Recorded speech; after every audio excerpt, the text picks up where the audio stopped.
قدرمن دوستانو په افغانستان کې تیر کال د اماراتي ادارو لپاره تر ټولو د لاسته راوړنو څخه ډک کال و، ځکه چې په ډیرو ادارو په تیر کال کې ښې لاسته راوړنې درلودلې او د دوی هغه پلانونه چې وو په ښه توګه عملي شول.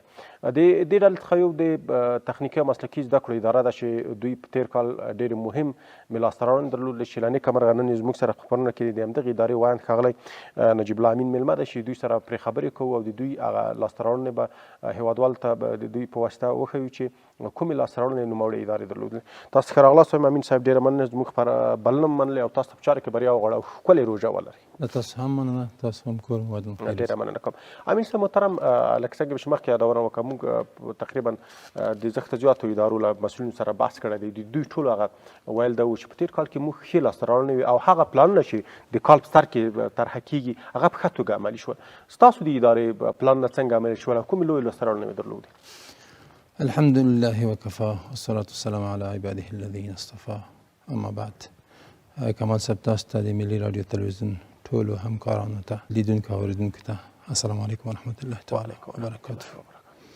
بالکل موږ هم لاسته راوړنې درلودې، ګڼې لاسته راوړنې وې چې مثلا د هغو نه یې عمده ټکي موږ تاسو یادولی شول چې یوه د مجاهدینو تعلیمي طرحه وه او اوس ډېره ښه مخکې روانه ده.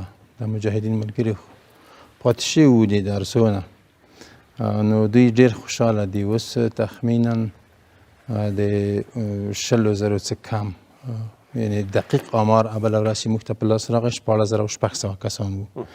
نو څو ورځې مخکې موږ آنلاین غونډه درلوده د ولایتي آمرینو سره، نو په خپله د تخنیکي او مسلکي زده کړو د ادارې سرپرست مولوي صاحب غلام حیدر شهامت مستقیما د غونډه څارله، خپله موجود و، ناست و، د ټولو ولایتي آمرینو سره یې خبرې وکړې، د هغوی نه یې د پروسې په هکله د پرمختګ غوښتنه وکړه چې تاسو ووایئ دقیق آمار راته ووایئ څومره تعداد مجاهدینو ته فرمې توضیح کړي دي، څومره راغلي دي. نو ولایت ځینې مخکښ ولایتونه وو، ځینې یو څه شاته پاتې وو. مناسبه نه ده چې موږ نومونه یاد کړو، خو طبعا د تفاوت موجود. که لږ را تشریح کړئ، کسان په دې اړه ما ته خبرې کړي، که اوس اورېدونکي زما ته خبرې اوري شاید دوی ته سوال پیدا شي، دا څنګه پروسه ده، څنګه داخلېږي، څوک او مجاهدین کوم برخه کې دوی زده کړې کړې وي، البته کومه کچې زده کړې کړې او بیا د پروسې ته داخلېږي او په کومو برخو کې ورته زده کړې ورکول کېږي؟ دا ډېر ښه سوال دی، بیخي په ځای سوال ځکه دی چې تر اوسه هم ځینې داسې مجاهدین شته چې نه دي خبر. نو دا خبره هم یاده شوه په اداره کې، د ادارې سرپرست ته دا وړاندیز وشوه چې موږ دغه وخت تمدید کړو، ځکه چې اوس د مجاهدینو دغه راتګ هم زیات شوی، جذب زیات شوی. دا په دې معنا چې نه دي خبر ځینې. نو دا خو داسې یوه تعلیمي طرحه ده چې په اداره او مدیریت کې ده، یعنې مجاهدین چې اوس راغلي دي نظام ته، ادارې ته باید بلدیا ولري که نه. مجاهدین خو په غرو کې پاتې شوي وو یا په سنګرو کې پاتې شوي وو، د ادارې د اصولو د قوانینو نه یو څه ناآګاه وو. اوس داسې یوه طرحه ورته جوړه شوه تعلیمي چې دوی به مثلا هغه څه چې په اداره کې په کار کېږي که نه، په هغو کې دوی ته زده کړې ورکول کېږي، خو د دو شرایط داسې دي چې یو خو د کس چې جذبېږي دا باید مجاهد وي، د تصدیق باید ولري. دلګی مشر وکړي، دلګی مشر هغه فرمې هم دي د دوی سره تایید شوي، فرمې هم مشکل نه لري. او که فرمې نه وي ورسره د فرمو نه پاتې شوي وي، دغه تعلم خو حق دی پر موږ باندې چې موږ تعلیم ورکړو، دوی تعلیم وکړو، نو بیا به ولایتي تصدیق ولري چې دا کس مجاهد دی، د هغو محل تصدیق به هم ولري، هغه خپله پروسه د مخکې به روان وي. خو بل د شرایطو نه دا دی چې دا باید د 12م ټولګي سند ولري یا د 9م ټولګي سند ولري. که چیرې د 9م ټولګي سند ولري نو موږ بیا د لیسې دورې ته نیسو، 10م، 11م، 12م ته او 3 کاله موږ زده کړې ورکوو. او که د 12م سند ولري نو موږ بیا هغه د انسټیټوټ دورې ته نیسو، نیمه لوړ زده کړې، یا به بدیل اسناد ولري. بدیل په دې معنا چې باید د مدرسې اسناد ورسره وي، د مدرسې اسناد هم واقعي وي، رښتیا وي. او که چیرته دا نه وي، یو شی هم نه وي، نو بیا موږ د دوی تثبیت د سویې کړو. ځینې داسې مجاهدین دي مثلا هغه اسناد هم په لاس نه دي ورغلي، سخت مصروف پاتې شوي دي، په سنګرو کې رښتیا خوږ شوي دي، د هغو تثبیت سویې کوو موږ بیا یې هغو لسمو ټولګیو ته نیسو. ښه ډېره مننه کوم. او تاسو یادونه وکړه چې د ولایتونو کې دغه پروسه جریان لري. دغه کثیر رشتوي انسټیټیوټونه چې زه فکر کوم په هر ولایت کې شته دي او د ولایتونو په ولسوالیو کې هم شته دي. په دې اړه زه غواړم لږ معلومات راته راکړئ چې دا پروسه په ولایتونو کې په ولسوالیو کې پرمخ ځي که نه یوازې مرکز کابل کې. مرکز کابل کې وي، مثال په کابل کې تاسو څومره جذب لرئ؟ او که بله دغسې پوښتنه وکړم چې په هر ولایت کې د تاسو هغه د جذب مشخص دی یا که نه هر څومره مجاهدین چې وي هلته زده کړې کولی شي؟ او نه مشخص نه دی، محدودیت نشته. په هر ولایت کې موږ امکانات ورته برابر کړي دي چې د افغانستان په هر ولایت کې مشکل نشته. نو جذب مو مختلفو ولایت کې متفاوت دی. مخکې مې خبره وکړه چې دلته ځینې داسې سوالونه پیدا کېږي چې په دغو ولایت کې نو ولې جذب دومره کم دی چې هغه یوه بله سده مرسوي. نو په دو خاطر زه مناسب نه بولم، خو په ولایت کې مختلف دي. ځینې ولایتونه داسې هم شته دي چې تر اوسه پورې 2.5 مجاهدین پکې ثبت شوي در حالی چې ولایت وړوکی دی. ځینې ولایتونه ډېر لوی دي خو مثلا د جذب یې په سلګونو دی. خو عامه پوهاوی ډېر مهم دی. مخکې تاسو یادونه وکړه څومره اړینه مهمه ده چې عامه پوهاوی لکه دا اوس چې ما ته غږیږي دا مې د عامه پوهې یوه برخه ده. په دې توګه خپله دغه د مسلکي زده کړو کومه اداره چې ده دوی باید په ولایتونو کې دغه خپل کومې نمایندګۍ چې لري دغه برخه کې څومره اړینه مهمه ده چې دغه خلک په رسنیو کې په اخبارونو کې یا بیلبورډونو کې خلکو ته عامه پوهاوی ورکړي. دا خو ډېره ضرور مسله ده کمال صاحب چې خلک پوه نشي نو څه رقم به راشي یا خبر نشي او د دوی په ارزښت پوه نشي چې دغه تعلیمات څومره ارزښت لري، څومره اړین دي. نو موږ په ولایتي امریتونو کې هغوی ته توصیه د رهبرۍ د خوا نه شوې ده، هدایت ورکړل شوی دی چې تاسو ټولو نظامي ارګانو ته چې هلته موجود دي په ولایاتو کې ورسره کښېنئ، خبرې ورسره وکړئ، د علماو سره د ځوانانو د ټولنو سره کښېنئ، تاسو مجلسونه وکړئ چې عامه پوهاوی رامنځته شي، خلک خبر شي. ډېره مننه کوم. یوه لاسته راوړنه خو لویه ده وه، بله څه شته ده چې یادونه یې راته وکړه؟ خصوصا د نندارتون په اړه هم که راته ووایي چې تېر کال د تخنیکي او مسلکي زده کړو ادارې یو ښکلی نندارتون هم جوړ کړی و. نندارتون خو هم ډېر مهم و. مخکې لیدنه چې نندارتون ته راشو بله تعلیمي طرحه د موږ د مهاجرینو دپاره وه چې دا ډېره اړینه وه. اوس موږ تاسو ولیدل د موږ مهاجرین چې تللي وو میلمانه وو په ګاونډیو هیوادو کې، اما دا چې ځینې خلک په میلمه پالنه نه پوهېږي که نه هغه میلمانه یې داسې وایستل چې موږ تاسو په پښتو کې خو بیخي نشته، خو په اسلامي قوانینو کې هم د میلمه ایستل په دو رقم نه وي. په هر صورت هغه میلمه چې د کور نه وباسي هم نو خو یو جرم به یې کړی وي بیا به یې وباسي او بیا یې که وباسي هغه اسناد تحصیلي او د جوب شیان او پیسې او د ده ضرورتونه راګرځول خو دا خو په هیڅ ټولنه کې په نړۍ په انسانیت کې نشته. په هر حال دغه پیښه رامنځته شوه، موږ تاسو ولیدله داسې مهاجرین ورونه چې مهاجر وو چې بېرته راوګرځېدل وو چې اسناد دوی په دغو بندرونو کې تحمیلي بارډرونو کې څیرې شوي دي، ترېنه اخیستل شوي دلته د سره ورکول شوي نه دي یا هېڅ نه دي ورکړل شوي یا ورکړل شوي څیرې شوي دي. خو هغه صورت چې دوی ظلم ورسره شوی نو موږ د دوی دپاره تیاری ونیوله چې د دوی دغه اسناد تکمیل شي، د دوی زړونه مات نه شي، دوی خپلو زده کړو ته ادامه ورکړو. د هغو دپاره هم موږ طرحه جوړه کړې وه چې داسې وي چې اسناد یې څیرې شوي وي، داسې وي چې اصلا نه وي ورکړل شوي، داسې وي چې مثلا یو څه ته مراحل شوي وي نور کار یې پاتې وي. د هغو دپاره موږ د طرحه تعلیمي جوړه کړې وه د مهاجرینو دپاره په ټولو ولایاتو کې. بیا نفر جذب شو؟ متاسفانه تر اوسه پورې چا مراجعه نه ده کړې. نو په دغو موږ هم نه پوهېږو چې علت یې څه شی دی. در حال د طرحه غواړم لږ تشریح کړئ. مثال په کومو صنفونو کې تثبیت سویې کوئ تاسو؟ ځکه دغو سره اسناد شته دي. څنګه کوئ چې تاسو بیا په مثال یو څوک د انسټیټیوټ په دوره کې کېنوئ، څوک د لیسې په دوره کې کېنوئ، دغه بیا څنګه فرق او توپیر به څنګه کوئ؟ خو یو خو هغه دی چې مثلا دوی د 12مو ټولګیو اسناد درلودل، هغه خو موږ انسټیټیوټونو ته نیول، یا مثلا ادعا درلوده چې ما 12م ټولګی لوستی دی، نو د هغو دپاره تثبیت سویه یا تخنیکي و مسلکي زده کړو ادارې لخوا یا هم د معارف وزارت د خوا نه هلته تثبیت سویه کېږي. تفاهم موجود دی چې کله تثبیت سویه وشي بیا راځي موږ ته او که هېڅ ونه لري هلته ونه شي دلته بیا هم لکه د مجاهدینو په شکل باندې موږ ته هغو بیا خصوصي د هغو نه موږ ازموینه اخلو، مثلا هغه تثبیت سویه یې کوو په خپله اداره کې. ښه، د دې ترڅنګ که نور لاسته راوړنې هم تاسو کولی شئ راته؟ تاسو نندارتون خبره وکړه. نندارتون د موږ یوه د لویو لاسته راوړنو نه وه، خو چې 1200 یا تدون هم زیاتې د خلاق پروژې پکې ثبت شوې وې یا مثلا ابتکارونه و نوښتونه وو. دا ثبت شول، خلکو ولیدل، راغلل دلته 3 ورځې نندارتون وه په ډېره لوړه سطحه باندې خلکو ګډون پکې وکړه. دلته یو ښه تصویر یې وړاندې کړ. د تصویر ابعاد یې مثلا دا و، یو دا چې دلته د ځوانان تشویق شول چې حمایه شته.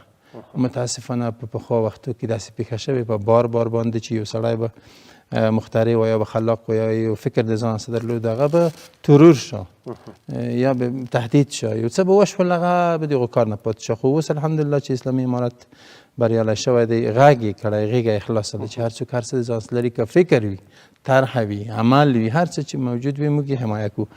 نو یوه خبره یې دا وه. بل دا چې دلته امنیت ډېر ښه تامین و. 3 ورځې دلته ډېر خلک راغلل لاړل، د وزیر صاحبانو په سطحه د معین صاحبانو، لوی رئیسان و رئیسان، خو هېڅ امنیتي ستونزه رامنځته نه شوه. تفاهم د مثلا د امنیتي ارګانو سره ډېر ښه و، د صحي ارګانو سره ډېر ښه و.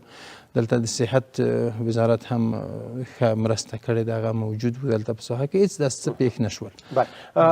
یوه ډېره مهم مسله ته تاسو اشاره وکړه، هغه کسان چې مخترع دي په نړۍ کې، مخترعینو ته په هره برخه کې وي ډېر د قدر په سترګه کتل کېږي او دوی حمایه کېږي او د دوی هغه کومه مخترع یا اختراع چې کوي هغې ته دومره پوښښ ورکول کېږي چې هغه کس دې ته اړ کېږي چې لا نور اختراعات هم وکړي. تاسو په نوم اورېدلی وي د غلام صدیق افغان په نامه، خدای چې مخترع غلام صدیق مخترع چې نوم یې غلط نه کړم، دا یو افغان و چې تقریبا په دغې سیټ کې زما سره مجمع شوی هم و، خبرن که اوس وفات شوی، روح یې د ښاد وي.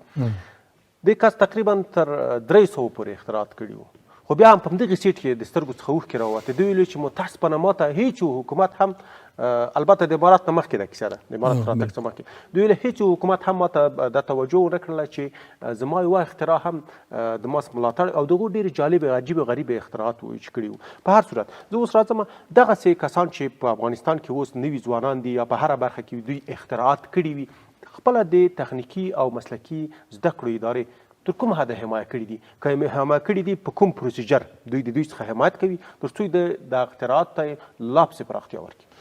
د هغو دپاره موږ فقط پروسیجر یې داسې دی چې د موږ شرایط فقط 2-3 شرایط لري، یعنې شرایط نه بلل کېږي. یو دا چې د ده سره به فکر یا عمل یا نیم کار دا به موجود وي، یا به ښه طرحه ولري، ځان سره یو شی موږ ته وړاندې کوي چې زه په راتلونکي کې غواړم چې داسې کارونه وکړم، نو دا موږ ته قابل د قدر دی. یو دا چې د عملا یو کار کړی وي، پروژه یې تکمیله کړې وي، نندارې ته یې وړاندې کړي وي. یو داسې وي چې دا کار نیم کړی وي، نیم پاتې وي، نو څه شي ته ضرورت لري، یا وسایلو ته یا حمایې ته. نو موږ دغه د موږ هغه پروسیجر دی. موږ هغه تر اوسه څومره کسان تاسو په دې رقم جذب شوي دي؟ دلته یوه نکته شته ده، دا ما ویلې ده په بار اوس بیا هم تکراروم چې موږ دلته په خپله د ادارې د خوا نه داسې کسان چې مثلا موږ په لوړه سطحه هغه حمایه کړي وای ته واسم تېروه، ځکه چې موږ انکشافي بودیجه نه لرو. خو دا مو وکړل چې مثلا په تفاهم د نورو ارګانو سره، د اماراتي ارګانو د خصوصي سره، موږ په سلګونو کسان جذب کړل، د هغوی سره ناسته هم وکړه، مثلا هغوی جذب شول، امتحان ترې نه واخیستل شو، مصروف شول په کارو باندې. دلته موږ غوښتنه کړې ده د اسلامي امارت د رهبرۍ نه چې که د موږ د ادارې د نوښت مرکز یعنی مستقیما حمایه شي، دلته انکشافي بودیجه ورکړل شي، نو موږ به انشاءالله د ځوانانو د په لوړه سطحه باندې حمایه کوو او ډېر ښه کارونه به دلته رامنځته شي. خو دا چې هلته بودیجه موجوده نه وي، د ستونزو سره موږ مخ کېږو. دغه یوه ډېره مننه کوم. د تخنیکي او مسلکي زده کړو هغه کوم بشري قوه د ښوونکو یا د استادانو چې ده هغه باید مسلکي کسان وي، ځکه اداره مسلکي او تخنیکي ده او مسلکي کسان په افغانستان کې په هر ځای کې دوی ته په اصطلاح کې داسې وایم چې دنده هم پیدا کېږي، ځکه د دوی مسلک دی، د مسلک په ارتباط باندې دوی خپله دنده مخکې وړي. په تحول کې د کابل پوهنتون او د ځینو پوهنتونونو په ګډون ځینې استادان متاسفانه د هېواد څخه ووتل. ستاسو په اداره کې دغه چاره د تیر کال په پرتله، البته د وړم کال په پرتله دغه کال چې تیر شو څومره مهمه وه، څومره استادان نوي راغلل، څومره تاسو نوي جذب کړل، او هغه پخواني استادان چې وو څومره دوی په صداقت سره خپل کار ته راغلل او خپل دنده یې په سمه توګه ترسره کړه؟ ډېره ښه پوښتنه د پوښتنې څنګ ته دلته یوه مسئله هم شته خو د هغې نه مخکې باید تاسو ته خبرې یو ځواب ووایم چې هغه پاتې نه شي بیا به هغه خبره یاده کړم. مهرباني. موږ په دا تیر کال 1402 کال کې 200 کسه استادان د آزاد رقابت لارې نه جذب کړي دي په اصولو په معیارونو برابر وو. دا یوه لویه لاسته راوړنه وه ځکه په یوه اداره کې چې 200 کسان د آزاد رقابت لارې نه راځي نو حتما وړ کسان دي. دلته هغه مخکې خبره چې ما یاده کړله هغو ته غواړم چې ورشم ګرچې د موږ تاسو د بحث سیاسي نه دی خو یوه خبره ضرور ده باید یاده شي. تاسو وګورئ دغه د غرب جوړښت داسې دی که نه خصوصا د امریکا دا ځای به باید وویو پاکې کړو. د جوړښت داسې دی چې د امریکا تأسیس کړې مهاجرینو ده حمایه کړې مهاجرینو ده تر اوسه د مهاجرینو په مټو مخ ته روانه ده. هر کار چې کړی د مهاجرینو په مټو یې کړی. دلته داسې ده مثلا دوی چې هر ملک ته ننوتلي هغلته یې وخت تېر کړی نو هغه کدرونه یې په نښه کړي دي. د هغوی دپاره یوه چاره جوړه کړې یوه بهانه یې جوړه کړې چې څه رقم هغه کدرونه جذب کړو ویځي خپلو مملکتو ته. خو د هغوی دپاره د موږ یو پیغام دا دی چې د هر ځای نه خپل ملک ډېر ښه وي.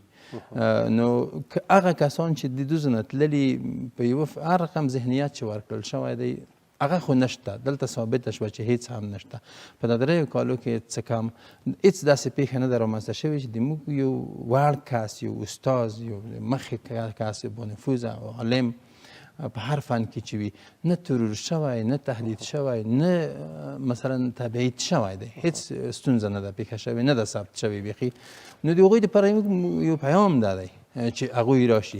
د موږ په اداره کې هم داسې پیښې شوې بلکل لکه په پوهنتونو کې چې وشوې مثلا لوړو تحصیلاتو کې داسې پیښې رامنځته شوې. هغوی یقینا تهدید شول د ترور طریقه ورته برابره شوه په مغالطه کې ولوېدل چې دا کار د تاسو د دښمنانو دی موږ دوستان در حالی چې دا کار دوی خپله کړی. نو د هغوی دپاره هم یو پیغام ده دی که راشي د موږ سره یو ځای د عمل کې جوړول غواړي کمال صاحب. ډېره مننه کوم ژوندی اوسئ. پیغام مو څه دی په وروستیو کې ویل څه لرئ ښاغلی امیر صاحب؟ د موږ پیغام دا دی کمال صاحب چې کار بیخي ډېر پروت دی او موږ ورته ضعیف یو ورته کمزوري یو. مثلا داسې یو مثال وړاندې کوم که تاسو فکر کړی وي یو ځای چې د کوټه کې کالي راتید شي یا یو شی یا چت راولویږي یا یوه بله پیښه وشي دیوال ولویږي دا خلک چې کار کا نو اول دغه غټې لوټې نه دي یا د غټې تیږې اول دا ټولوي بیا لږ وړې پسې ټولوي بالاخره آخر تجربه پسې راخلي بیا پای پسې راخلي دا ځای راپاکوي. نو زه دا یقین لرم چې اسلامي امارات سخت متوجه دی نو اول د غټ کاڼي لرې کوي بیا به واړه وي بالاخره به د وطن جوړیږي. خو د جوړېدو دپاره پیغام دا دی چې دا ورونه چې د بیرون ته تللي دي د دوی نه لطفا موږ غوښتنه کوو چې د کار پر موږ دروند دی یعنی دا عذر ورته کوو چې د خپل ملک ته راشي. داسې نه چې د موږ وس نه رسیه دي ثابته ده چې کوم کارونه روان دي خو دوی د موږ ورونه دي یقینا هم زړه ورباندې سوځي دوی د خپل وطن ته راشي د کار کول غواړي. ډېره مننه کوم تاسو ته په چاره کې بریا غواړو ښاغلی نجیب الله امین چې زموږ سره خپرونه کې ګډون وکړ او همیشه بریالی اوسئ. تاسو هم ډېره مننه.